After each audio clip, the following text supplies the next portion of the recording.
এত বিতর্কিত সময় এর আগে বাংলাদেশ অতিক্রম করে নাই। নির্বাচন না হয় তাহলে ফ্যাসিবাদের উল্লাস আমাদের আবার হয়তো দেখার প্রয়োজন দেখা দিতে পারে। নির্বাচিত সরকার আসলে জবাবদিহিতা থাকে। বাংলাদেশে এখন একটি সংকটকাল সময় অতিক্রম করছে, ক্রান্তিকাল অতিক্রম করছে।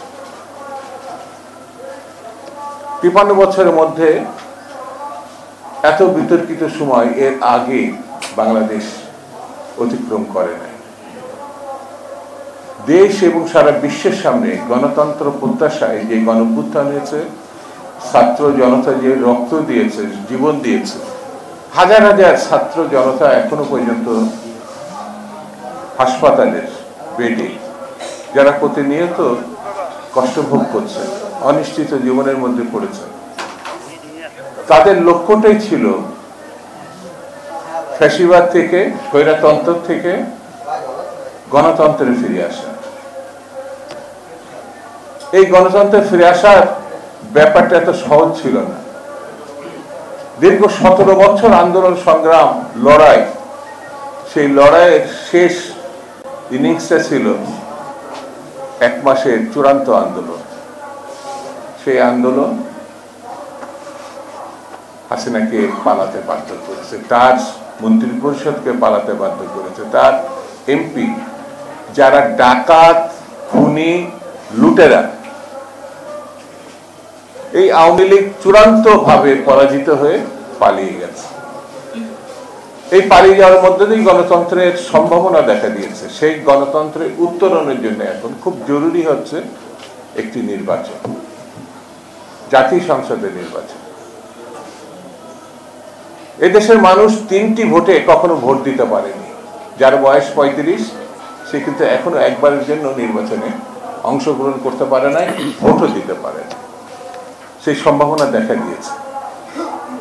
নির্বাচিত সরকার আসলে জবাবদিহিতা থাকে, মানুষের কাছে তাকে যেতে হয়, মানুষের ভোট যেমন নেয় ঠিক তাকে অঙ্গীকার করতে হয়।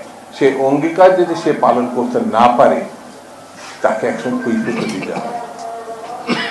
সেই জায়গায় জাতীয় সংসদের নির্বাচনটা জরুরি। এই কারণে স্থানীয় বিষয়টি অগ্রগতি করতে হলে, এগিয়ে নিতে হলে, স্কুল বানাবো, রাস্তা বানাবো, মন্দির মসজিদ বানাবো, মানুষের জীবন ধারাকে আমি পরিবর্তন করে দেব, সেখানে একটি সরকার দরকার। একটা ইউনিয়ন কাউন্সিলের চেয়ারম্যান কোনো না কোনো কারো না কোনো শক্তির প্রত্যাশায় সে বসে থাকে। আমি তাকে নির্বাচিত করলে মানুষের সেবা সে দিতে পারবে এমন না। যদি তার গার্জেন না থাকে, গার্জেন মানে সরকার, সরকার মানেই একটি নির্বাচিত সরকার।